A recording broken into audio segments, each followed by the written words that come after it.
नमस्कार साथियों 2024 का लोकसभा चुनाव आप देख लीजिए, क्योंकि 2029 का चुनाव ऐसा बिल्कुल भी नहीं होगा जो 2024 के लोकसभा चुनाव तक आप देख पाएंगे। क्योंकि 2029 का चुनाव आते आते इस भारत देश के भीतर का जो संसदीय राजनीतिक व्यवस्था है उसको पूरी तरह से बदला जा चुका होगा। उस दौर में इस भारत देश के भीतर का जो फेडरल स्ट्रक्चर है, जो संघीय ढांचा है, वह भी कहीं ना कहीं बदल चुका होगा। अभी जो आपके मन में कॉर्पोरेट और निजीकरण, प्राइवेटाइजेशन को लेकर के जितने भी सवाल उठते हैं और सार्वजनिक उपक्रमों को क्यों कॉर्पोरेट के हवाले कौड़ियों के मॉल कर दिया जा रहा है, यह मुद्दा भी इस दौर में है, यह मुद्दा भी उस दौर में बचेगा ही नहीं। यानी यह कहे कि इस देश के भीतर का वह तमाम परिस्थिति जिसके भीतर आज के दौर में कोई राज्य अगर सवाल उठाता है या सोच समझ करके सवाल उठाता है कि संविधान ने उसको ताकत दी है, तो क्यों नहीं संविधान के भीतर संशोधन ही किया जाए।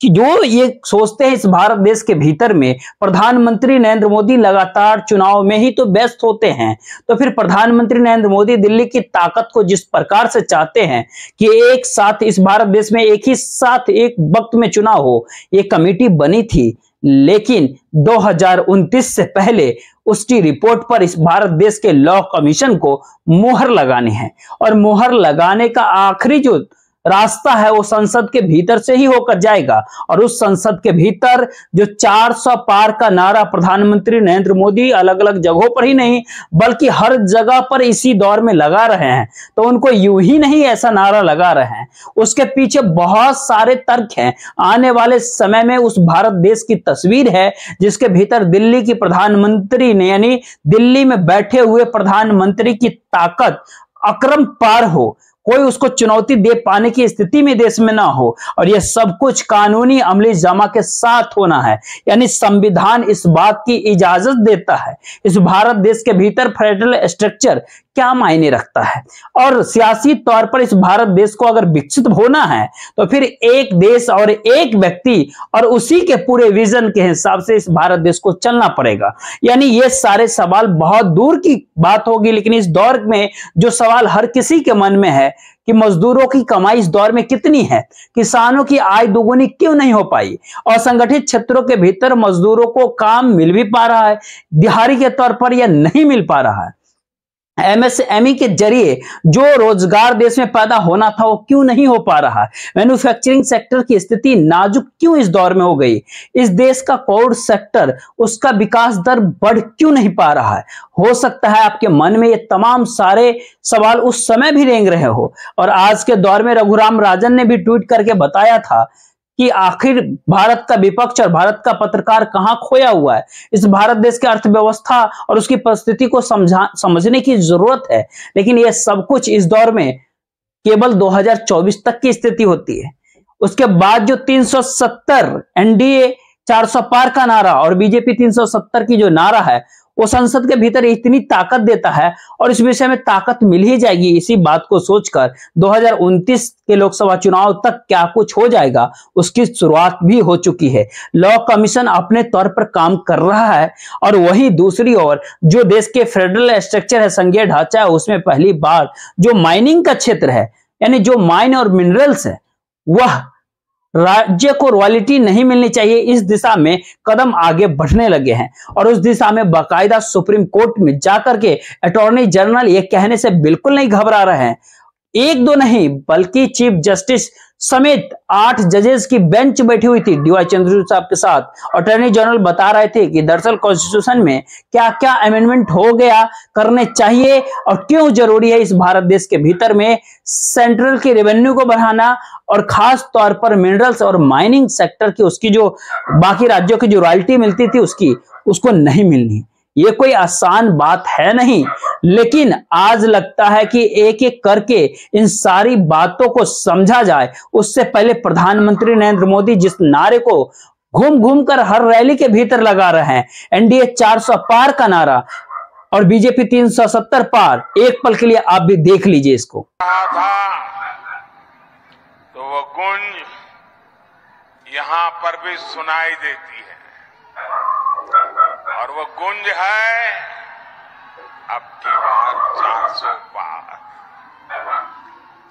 ये 400 पार का नारा ऐसे ही नहीं लग रहा है। ये तभी लग रहा है जब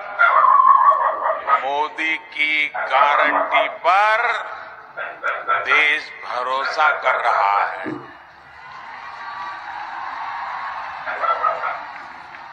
आप इस वीडियो में जो नारे हैं इसका अभ्यस्त हो जाएंगे। क्या इस भारत देश के भीतर में जो रिजल्ट 2024 का चुनाव का आने वाला है यही रिजल्ट? लेकिन आज बात इस नारे के अमल होने के बाद उस परिस्थिति का बात कर रहे हैं जिसके भीतर भारत, उसका फेडरल स्ट्रक्चर, इस भारत देश की चुनावी व्यवस्था सब कुछ बदलने वाले हैं। और सुप्रीम कोर्ट के भीतर जब चीफ जस्टिस चंद्रचूड़ साहब, उनके साथ बैठे हुए जस्टिस हरिकेश राय थे, जस्टिस AS ओका थे, जस्टिस नागरत्ना थे, जस्टिस पारदीवाला थे, जस्टिस मनोज मिश्रा थे, जस्टिस उज्जवल रेयान थे और जस्टिस भगत सिंह मसीह थे और सभी बैठे थे। अटॉर्नी जनरल ने साफ तौर पर इस भारत देश के भीतर खदान यानी माइनिंग और मिनरल्स का जो सवाल उठाया तो सुप्रीम कोर्ट को यह बोलना पड़ गया, क्या राजस्व बढ़ाने के लिए राज्यों को जो गुंजाइश होती है उसको कम कर देना समझदारी होगी? पता नहीं सरकार की मंशा के साथ आगे बढ़ रही है, जहां केवल खेती भर नहीं अब खदानों को भी अपने हाथ में केंद्र सरकार लेना चाहती है। और राज्य जो अभी तक महत्वपूर्ण होते थे, जैसे छत्तीसगढ़ के भीतर भूपेश बघेल जब मुख्यमंत्री थे तो वह चुनाव में घूम घूम कर कह रहे थे अगर मैं हट गया तो अडानी यहां पर पहुंच जाएंगे। अडानी और छत्तीसगढ़ के भीतर मैं खड़ा। अब मैं के मतलब यह है कि अडानी को लाने के पीछे केंद्र सरकार खड़ी है। सवाल उठता है, चाहे वो छत्तीसगढ़ हो, चाहे ओडिशा हो, चाहे झारखंड हो, चाहे कर्नाटक हो,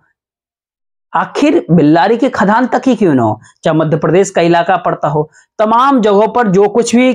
खदान मिनरल्स है वो केंद्र के हाथ में रहे, खदान पूरी तरीके से केंद्र के हाथ में रहे। जो भी अलग अलग तरीके से राज्यों की जो भी भागीदारी होती है वो सब कुछ खत्म हो जाए, क्योंकि अब तक तो ऐसा माना जाता है कि राज्य अपने अधिकार क्षेत्र के भीतर निकाले गए खनिजों के ऊपर केंद्र द्वारा निर्धारित रॉयल्टी के हकदार होता है। लेकिन यह भी अब नहीं बचेगा और राज्य रॉयल्टी और कर के भीतर के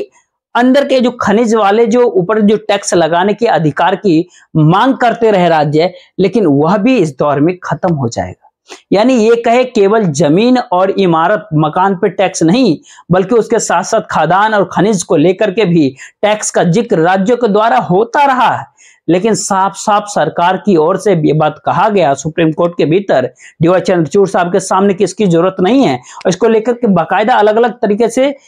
संविधान के 7वें अनुसूची में क्या लिखा गया, जो टैक्स का विस्तार है उसका जिक्र किया गया है। जो सूची 2 की 49 एक संख्या आती है,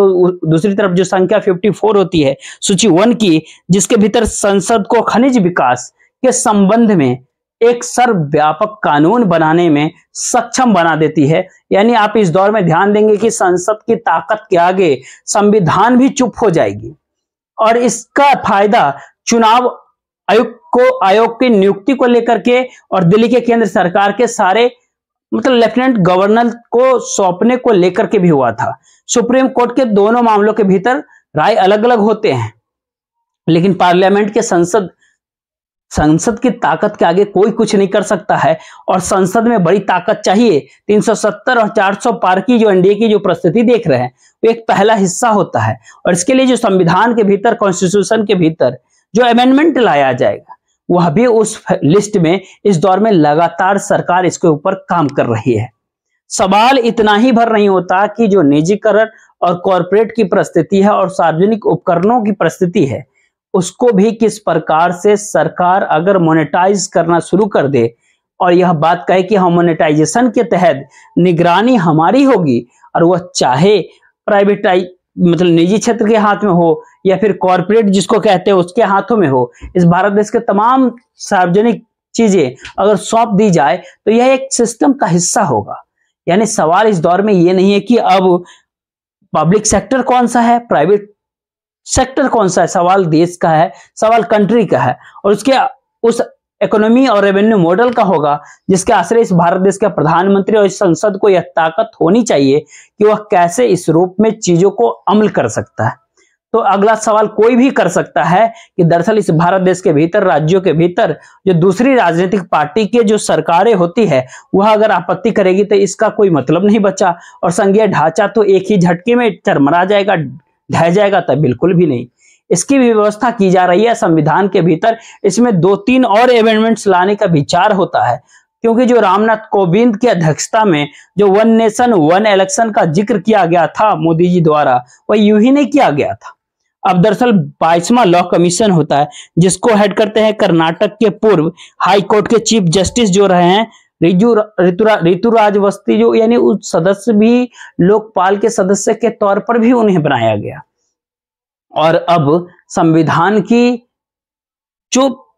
15वीं पार्ट है उसमें जब जिक्र करेंगे तो उसके भीतर इलेक्शन का जिक्र होता है, उसमें चुनाव आयोग की भूमिका की, लेकिन उसके भीतर एक नए चैप्टर को शामिल करने का जिक्र होता है कि XVA यानी 15A, और उसके भीतर जो लोकसभा चुनाव है, विधानसभा का चुनाव है, म्युनिसिपैलिटी का चुनाव हो और ग्राम पंचायत का चुनाव है, सभी चुनाव एक साथ हो जाए।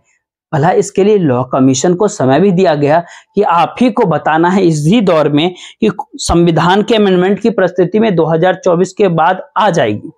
लेकिन किन राज्यों का कार्यकाल कुछ बढ़ जाए, किन राज्यों का कार्यकाल थोड़ा कम कर दिया जाए और 2029 का चुनाव आते आते ऐसी परिस्थिति भारत देश के भीतर बन जाए जिसके भीतर 2029 में केवल लोकसभा चुनाव ही नहीं होगा, तमाम राज्यों के विधानसभा चुनाव भी हो, म्युनिसिपैलिटी का चुनाव हो, पंचायत का भी चुनाव हो।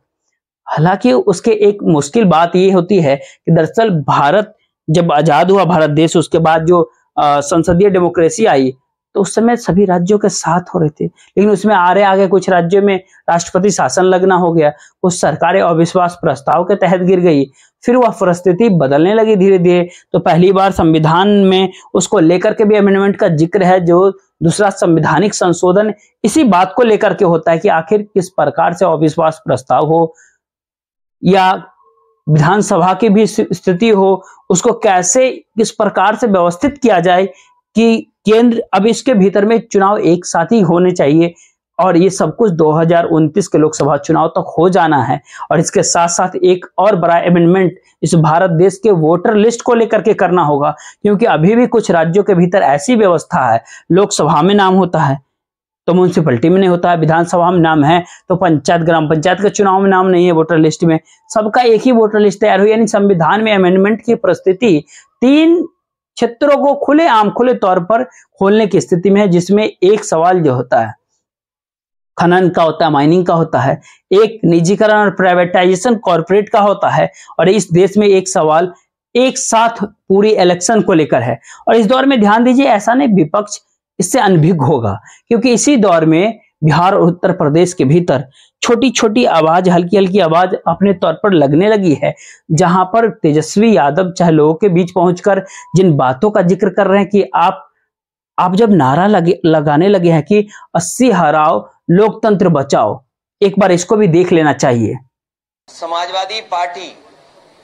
इंडिया अलायंस के साथ साथ पीडीए परिवार को लगातार बढ़ाने की कोशिश में हमें पूरा भरोसा है कि आने वाले समय में भारतीय जनता पार्टी का उत्तर प्रदेश से सफाया होगा। 80 हराओ लोकतंत्र बचाओ का नारा लेकर के ये संगठन के लोग गांव-गांव जाएंगे। इस सरकार ने किसान के साथ धोखा दिया है।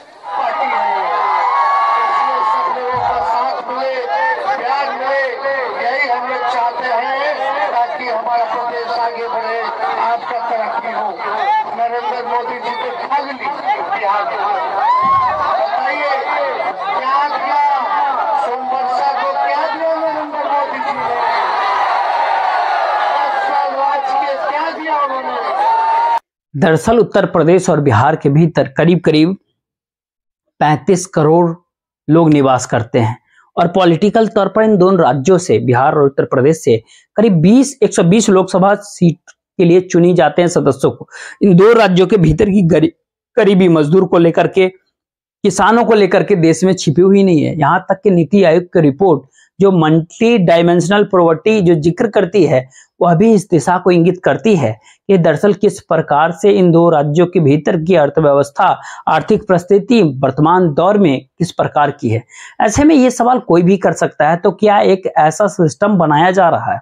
जिस सिस्टम के आश्रय जो प्रधानमंत्री नरेंद्र मोदी एक बड़ी रेखा खींच देते हैं, उसके ऊपर चकाचौंध के अलग अलग ऐसे ऐसे दिए डाल देते हैं, मोमबत्ती डालते हैं कि इस देश के छोटे छोटे दिहाड़ी मजदूर से जुड़ा हो कोई नहीं पूछता, छोटे व्यापारी से जुड़ा हुआ उसके बारे में कोई नहीं पूछता, इस भारत देश से किसानों से जुड़ा हुआ मुद्दा हो कोई नहीं पूछता, यहाँ तक कि IT प्रोफेशनल्स हो, छोटे बड़े इंडस्ट्रियलिस्ट हो, जो अनऑर्गेनाइज सेक्टर, जो असंगठित क्षेत्र की बड़ी संख्या में करीब करीब 45 करोड़ से ज्यादा मजदूर हैं देश में, वह सामाजिक सुरक्षा तक उनको नहीं मिल पाती है। और हम विकसित भारत होने की दिशा में बेचैनी दिखाने लगे क्योंकि 400 पार का नारा लगता है। अर्थव्यवस्था के इस खांचे के भीतर हमारे देश के GDP अगर एक तिमाही में अगर 1% पार दिखाने लगे और भारत दुनिया के भीतर अगर ये बात आने लगी भारत के भीतर का असंगठित क्षेत्र जो है उसका कोई डाटा मौजूद है और सरकार कहे अभी मौजूद नहीं है, ये दरअसल 2015 के भीतर आखिरी बार सामने आया था, उसके बाद से सामने ये डाटा नहीं आ पाता है। तो अगला सवाल कोई कर सकता है कि पूरी इकोनॉमी का जो खांचा है भारत देश का वो केवल और केवल 5-6% लोगों के आसपास ही घुमरता है और उसी के आश्रय पूरा विकास दर देश का है। क्योंकि इसी दौर के भीतर जब इकोनॉमी के पूरे खांचे की बात करते हैं, प्रधानमंत्री नरेंद्र मोदी के भाषणों के जरिए जब बात सुनते हैं, तो एक सच इसमें आप मान लीजिए, जनवरी के महीने को ही आप पढ़ेंगे, जो कोर सेक्टर होता है भारत के भीतर का, वो रिफाइनरी प्रोडक्ट का होता है, वो फर्टिलाइजर का होगा, वो स्टील का होगा, वो सीमेंट का होगा, इलेक्ट्रिसिटी का होगा, कोल का होगा, ऑयल का होगा, नेचुरल गैस का होगा, जो करीब 15 महीने के भीतर जो सबसे न्यूनतम जनवरी 2023 के भीतर इसकी जो विकास दर होता है वो 9.7% होता है। इस बार जनवरी में घट करके 3.6% पर आ गया है, उससे पहले भी वो 4.9% पे था। सवाल उठता है इस दौर में सबसे बड़ा कि अगर भारत देश में इस दौर में भारत देश की इकोनॉमी अगर इतनी मजबूत है तो भारत देश के भीतर रहने वाले लोगों की परिस्थितियां नाजुक क्यों हैं। लेकिन इन सब से हट करके प्रधानमंत्री नरेंद्र मोदी लगातार जिस इकोनॉमी का जिक्र करते हैं, अपने मजबूत अर्थव्यवस्था का जिक्र करते हैं, वो 2047 की बात करते हैं। वर्तमान हकीकत से दूर है कि उनको पता है कि 2024 के लोकसभा चुनाव के बाद इस भारत देश का कॉन्स्टिट्यूशन, इस भारत देश का प्राइम मिनिस्टर और पार्लियामेंट को इतने पावर दे देगा जो कि पॉलिटिकल तौर पर अपने आप को सफल बताने, दिखाने और जिस दिशा में भी इस भारत देश की सफलता को दुनिया के सामने रखना है वह सब कुछ एक ही हाथ में होगा और कोई सवाल पूछने वाला नहीं होगा। ऐसे दौर में अगर आप परिस्थिति को समझ रहे हैं तो थोड़ा और समझ लीजिए कि बीते 10 महीने की परिस्थिति भारत देश की, जो कि अप्रैल से जनवरी 2024 तक की रही, उसमें जो वित्तीय घाटा होता है वह 11 लाख करोड़ के पार हो जाती है करीब करीब, और लगातार बढ़ता जाता है। लेकिन ऐसे मौके पर भी प्रधानमंत्री नरेंद्र मोदी जब रांची में भाषण दे रहे थे तो क्या कहते हैं, देख लीजिए आप भी एक पल के लिए, देखिए जरा। हमें 2047 से पहले अपने देश को विकसित बनाना है। आज भारत दुनिया की सबसे तेजी से आगे बढ़ती अर्थव्यवस्था वाले देशों में है। आपने देखा होगा कल ही अर्थव्यवस्था के जो आंकड़े आए हैं वो बहुत ही उत्साह भरने वाले हैं। भारत ने सारे अनुमानों से और बेहतर प्रदर्शन करते हुए अक्टूबर से दिसंबर के क्वार्टर में 8.4% 8.4% की विकास दर हासिल करके दिखाई है। अब कोई देश में ऐसी परिस्थिति नहीं है जिसमें इस भारत देश की आर्थिक स्थिति सच में जो प्रधानमंत्री बोलते हैं वह उसी रूप में मौजूद है। क्योंकि अलग अलग सेक्टर को भी अगर महसूस कीजिएगा, टटोलिएगा, चाहे मैन्युफैक्चरिंग सेक्टर हो, चाहे कंस्ट्रक्शन का क्षेत्र हो, चाहे फाइनेंशियल या फिर रियल एस्टेट का फील्ड हो, चाहे ट्रेड हो, होटल हो, ट्रांसपोर्ट का बात हो, यहाँ तक कि एग्रीकल्चर सेक्टर, एग्रीकल्चर इस दौर में 3 महीनों के भीतर जो अक्टूबर, नवंबर, दिसंबर तक का होता है और उसके बाद नेगेटिव में चला जाता है -0.8%। यानी सामान्यता 1% से लेकर के 4-5% तक जो दौड़ता था, रेंगता था, वो माइनस में आकर के खड़ा है। तो फिर इस भारत देश के भीतर में दिल्ली को सत्ता के साथ अब ताकत चाहिए, और उस ताकत के लिए यह बात मान करके चला जा रहा है इस दौर में कि अगर उस परसेप्शन को इस भारत देश के भीतर में हर किसी के मन में बसा दिया जाए कि 370 बीजेपी की 2024 के लोकसभा चुनाव में और एनडीए की 400 पार, उसके बाद संसद के भीतर ताकत, किस ताकत के साथ सत्ता मौजूद होगी। और अब तो राज्यसभा के भीतर भी वह उस बहुमत के पहुंचने की स्थिति में आकर के खड़ी हो रही है, जहां पर राज्यसभा के भीतर पहले लोग कमजोर दिखते थे, उसकी भी तैयारी है कि 2024 बीतते बीतते 2025 के राज्यसभा चुनाव के भीतर बहुमत के साथ एनडीए आकर के खड़ा होगा सबसे ताकतवर तौर पर। और पॉलिटिकल तौर पर सत्ता की ताकत संसद के जरिए और संसद की व्याख्या, इस भारत देश की संविधान की व्याख्या करने वाले सुप्रीम कोर्ट के फैसलों को भी पलटने की ताकत अगर रखती है इस दौर में, तो उसकी शुरुआत को उसी दिन कर दी गई थी जब चुनाव आयुक्त की नियुक्ति अपने हाथ में लेने के लिए पार्लियामेंट के भीतर विधेयक लाया गया। सुप्रीम कोर्ट का फैसला हम बदल देंगे। आप सोच सकते हैं उससे पहले भी हो चुके थे, जब दिल्ली की जो जीती हुई सत्ता के जो पूरा अधिकार छीनने के लिए सुप्रीम कोर्ट के फैसले को पलटकर संसद ने अपनी ताकत विधेयक के जरिए दिखा दिया। और यही कुछ सवाल जो 3 अलग अलग क्षेत्रों से संशोधनों के जरिए संविधान को लेकर के तैयारी जो शुरू हो चुकी है देश के भीतर, वो साफ साफ कहती है 2024 के लोकसभा चुनाव के बाद आप कॉर्पोरेट प्राइवेटाइजेशन का जिक्र नहीं करेंगे। 2024 के लोकसभा चुनाव के बाद तमाम वो राज्य होगी जो खनन के इलाके हो, माइनिंग के इलाके हो, माइनिंग के रॉयल्टी को लेकर के वहां पर किस कॉर्पोरेट को किस प्रकार से घुसना है, इसको लेकर के आप कोई भी सवाल नहीं कर पाएंगे। जो तमाम पॉलिटिकल छत्रक इस सवाल उठाते हैं कि इस भारत देश में एक चेहरे के आश्रय सत्ता चल नहीं सकती है, तो आप इंतजार कर लीजिए। उसके लिए लॉ कमीशन तैयार हो गया है। एक समय में एक ही चुनाव और हर 5 साल में एक ही चुनाव, यानी ये कहे इसके पीछे समय भी बचेगा, पैसा भी बचेगा, चेहरे भी बचेंगे, पॉलिटिकल पार्टी की संख्या भी बचेगी। इसी चीज की जरूरत क्यों पड़ेगी, यह आप जरा एक बार सोचिए। लेकिन इसकी तैयारी शुरुआत हो गई है, बाकी आप देखते रहिए। जय हिंद, जय भारत।